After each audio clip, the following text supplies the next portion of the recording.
was more or less life or death for me and the baby, and I just never thought it would happen to me. I'm worried for her. I'm worried for my baby. It's nerve-wracking.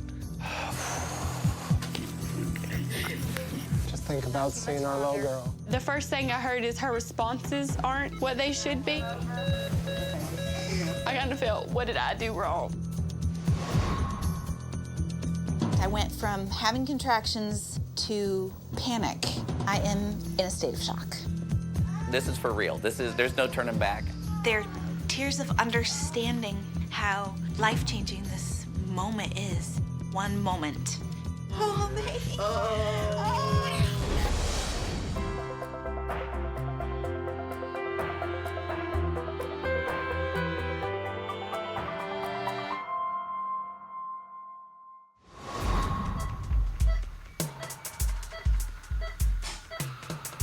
We have to get an IV started and get some blood samples. She can't get her epidural till she's had most of one bag of IV fluids in. I'm feeling overwhelmed. We already have 2 little boys, and those pregnancies went through without a hitch, and this time I was sick, and I knew something was different. Being pregnant with a girl is different than being pregnant with the boy.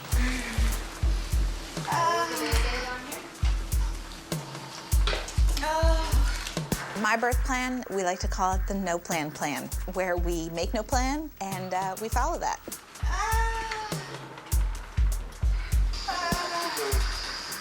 Third babies can come quickly. If this isn't labor, I don't know what is. Hey, sweetie, how are you? I am contracting every 3 minutes, and it's getting incredibly painful, and I asked for an epidural.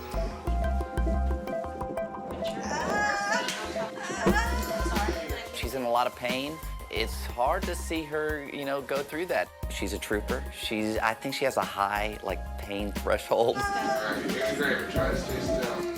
As with every pregnancy, this third pregnancy, I have had fears. You worry about your health and you worry about the delivery of the baby. It's more difficult to take care of yourself when you have other children. Okay. All right, give you some medicine there. Get this thing started, okay?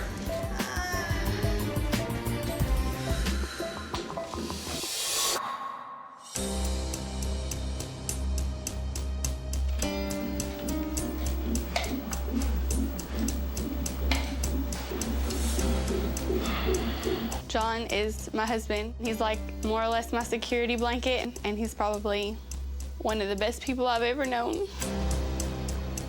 I'm so ready for her to be here. Me too. Hi there. Hey. So we're gonna go ahead and check your cervix, okay? See what progress we've made. When they told me to go to labor and delivery, I kind of didn't think it would be that day that they would start inducing me. I'm only 36 weeks. I still have almost more than a month. Do the cervical check now. I was kind of scared from that moment on that something was really wrong. You okay? Nice slow deep breaths. You're doing great. Brittany is here because she has preeclampsia, and we are inducing her labor about 4 weeks before her due date due to risks that preeclampsia poses for both mother and baby. So your cervix hasn't changed much since last time, unfortunately, despite all the contractions. We can check you again in a couple of hours. Okay. All right. When I found out I had preeclampsia, the way they kept describing it to me as if it was really, really serious.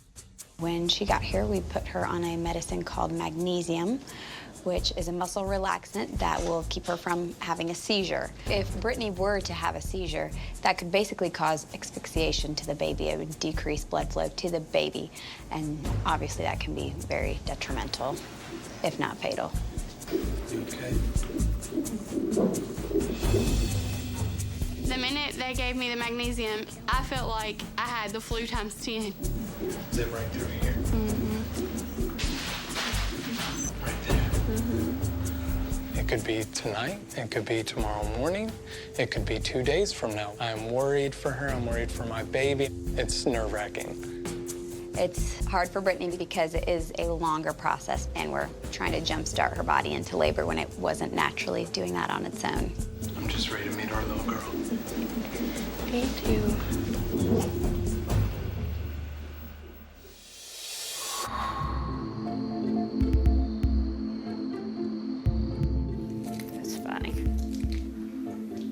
So are you feeling better now since the epidural? Much better. You act like you're feeling a lot better too. You're not jumping all over the place. I know. You feel like you've lost control. Right, but you were great. You were doing good. So I just saw Dr. Rush in the hallway, and he's going to be in here in a moment to check your cervix, see if you've changed any. Great.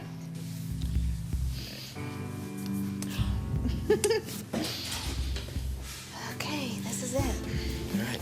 I've always felt like you were the go-to man, and now we're gonna have a girl, and I'm gonna be the go-to person. So I have 2 boys already, and they're 4.5 and 2. When I discovered I was having a girl, I didn't believe it. It's too good to be true. You know, mothers and daughters are, it's a sweet, sweet bond. They're gonna be great big brothers. They're already great big brothers, I think. They are. How's the epidural going? Pretty incredible. Good, good. Feeling better? Good. Much better. Let me get him on and we'll check his place. Something.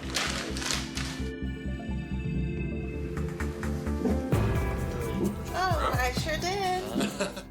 Right in the middle of checking her, trying to figure out how far dilated she was, her water broke. Yeah, that's great. It's gonna be happening now. It's on now. There's no turning back. No turning Send me back, right? Probably about 8 centimeters. All right. Yeah. I've gone from 4 centimeters to 8 centimeters in less than an hour, and I am in a state of shock. I realize that I'm not gonna have a nap, and I'm not gonna have a snack. I'm gonna have a baby. Mother Nature's doing its thing. Oh my goodness. You really are in labor. You're gonna have a baby.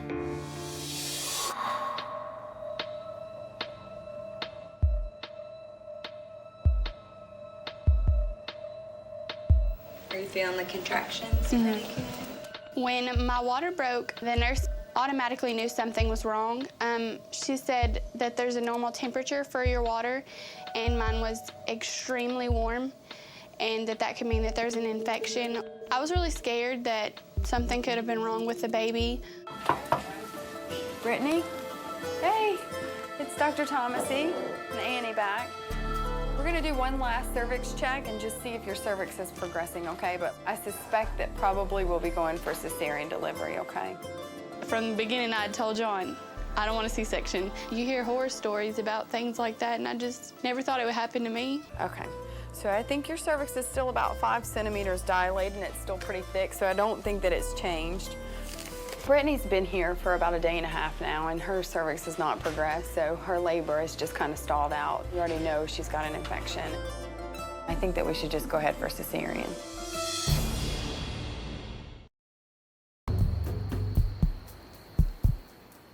Because it's been so long that we've pushed forward with this induction, I think that we should just go ahead for cesarean, okay? When they told us that I was going to have a C-section, we were all really scared. Anytime you have a surgery, there's a risk of damage to the organs inside, so damage to your bowel or your bladder, damage to any blood vessels. There's a risk of infection, risk of a heart attack, risk of stroke, even a risk of death. You're young and healthy, so we don't anticipate that. Sign on the top and then print right under it. So if we continue trying for vaginal delivery, the risk would be that the baby could be infected. The other things would be bleeding. It could be caused by a prolonged labor. I think at this point the risks are less taking her back for a surgery and just getting the baby delivered. The NICU team is going to be there. They're going to check out the baby and let you know how the baby's doing. And she wouldn't go to the NICU unless there was complications. Right. So let me get your antibiotics orders in and everything else, and we'll see you back in the operating room. Okay? All right. You're welcome. We're going to take good care of her, okay? Okay.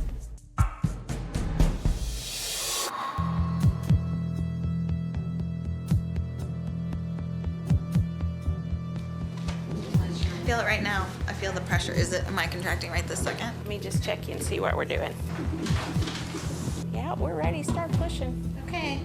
So are you feeling the contractions? I don't know. Like, Let me just do you want focus. 2 Stop pillows chatting. behind your head? If you're not ready to push yet, we'll wait, because it's not going to fall out. We're going to push or no? I think so. All right. This is for real. There's no turning back. I think it's go time for Team Rojas. Do you want a mirror? I'm gonna cry. No.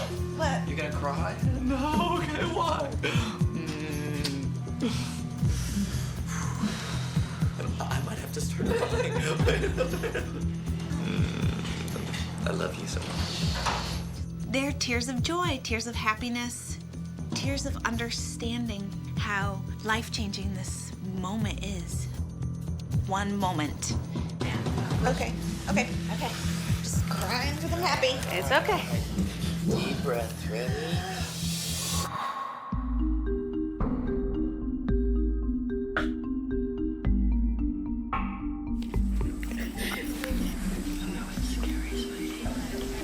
You're a tough cookie. And you'll swing right through it. Mama raised a tough girl. I'm concerned about her because of the complications and everything. And she's young and she's very scared. Give me a kiss before you go back there. I love you. No, don't let go of it. I'm not letting go. I love you. John was right beside me through the entire ordeal, and that helped, but it still was really scary nonetheless.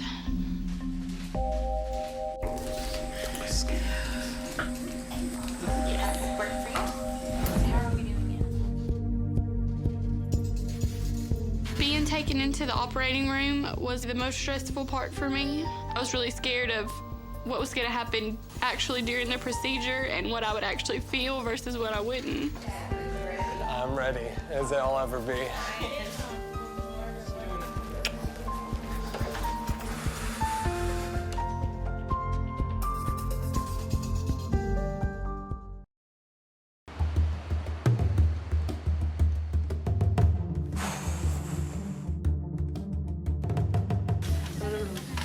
Well, I feel completely on edge right now. This is probably the worst part of everything right now, and I'm real anxious and nervous and excited and about to explode. When John walked in and sat down beside me, I felt relieved, but it was still a lot of anxiety and confusion. Just think about seeing our little girl. Yeah. What are you feeling? A lot of pressure. A lot of pressure? Okay. Pressure's normal. It's okay. We're almost there. Squeeze my hand if you need to. Squeeze as hard as you can if you need all the way down, please. Pressure. Oh, nice deep breath. Can you do that for me? Oh my gosh. Oh my gosh. You have it, girl. You see her?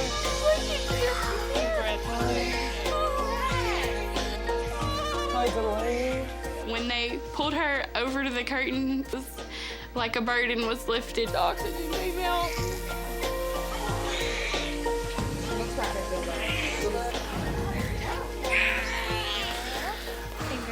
Thank you. Oh man, look at that little nose. Oh jeez. Oh, she's so beautiful.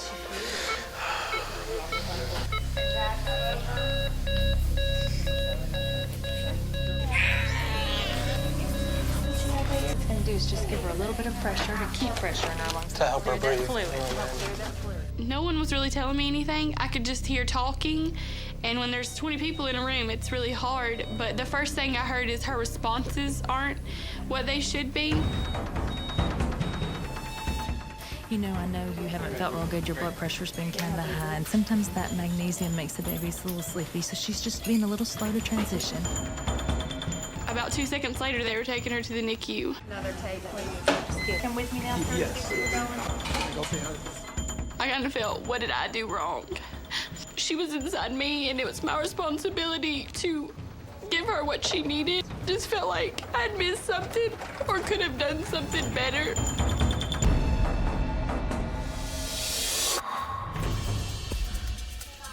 We're ready for delivery. Deep breath. 1, Count 2, slower, so it's a longer 4, push. Come on. 6, Push 7, down, push down, push down. 8, 9, 10. Good job. Another one. more. Come on. Tucker's counting is, it's helpful. As helpful as someone who's putting lip balm on you when you're delivering a baby. It's helpful. Big one, ready, go. 1, 2, 3, 4. Dr. Rose. 6, 7, 8, 9, 10. Deep breath. Good job. Good job. One more. No? Okay. Take a break. Looking right. Yeah. Come out on the toes.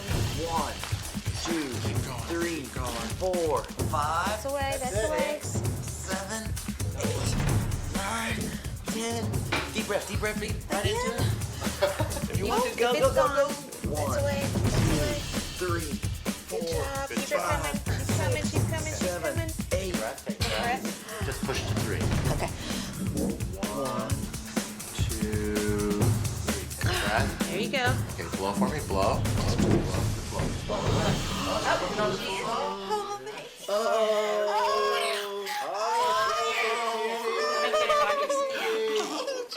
Oh, good job, pumpkin. Here, turn over here so you can see Daddy. Over here, see Daddy. There you go. Oh. Good job, pumpkin. Oh, I gotta cry. Daddy, you gonna cut? Okay, you ready? Watch your finger. Okay. Ouch! You got it. They lay Dayton on my belly, and she is crying and kicking and screaming, and I am just happy. The happiest I've ever been. She'll get wiped off. It all happened so fast. I mean, we've only been here for about 4 hours, and a baby is in the world.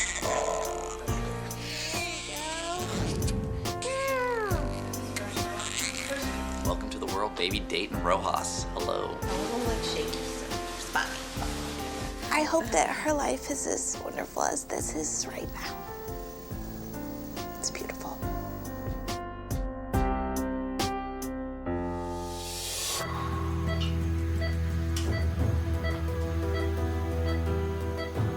When Delaney was born, she was a pretty sick girl. She wasn't breathing very well, her tone didn't look very good, and so she needed a little bit of respiratory support to make sure that her lungs were full of air and that she was going to be breathing okay.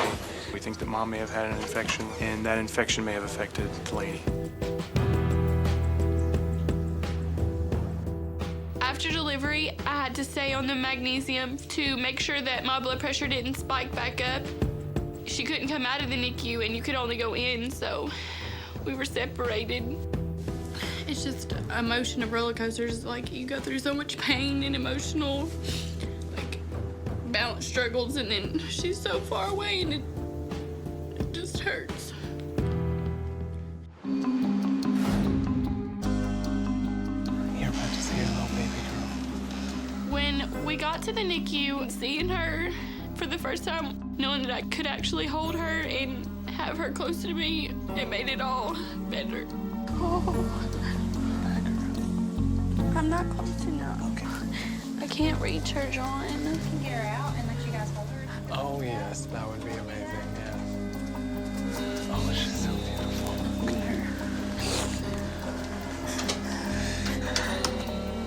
her. Oh, my sweet baby. It's amazing to know that we're all here and together, and everything's gonna be okay.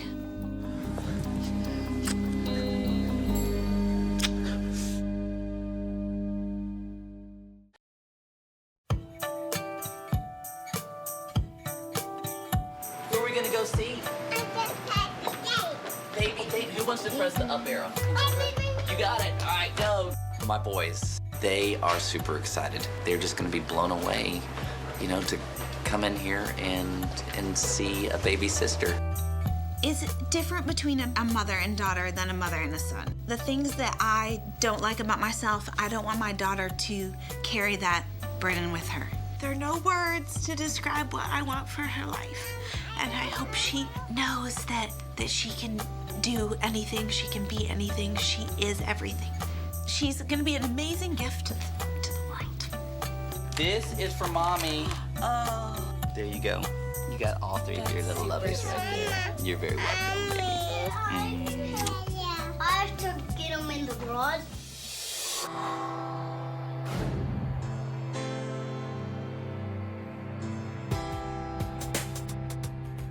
Since coming home, Delaney has done extraordinary.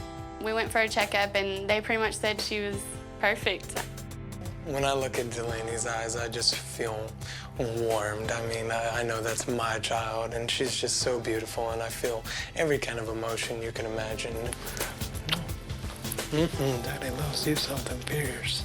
You're a clean and snuggly. I see the world for Delaney. She could go wherever she wants and do whatever she wants, and I'll be right there backing her up. I feel so relieved. I'm not emotional anymore. This whole experience has been a roller coaster. It has not been what we expected, but I couldn't have asked for it any other way. She's so beautiful.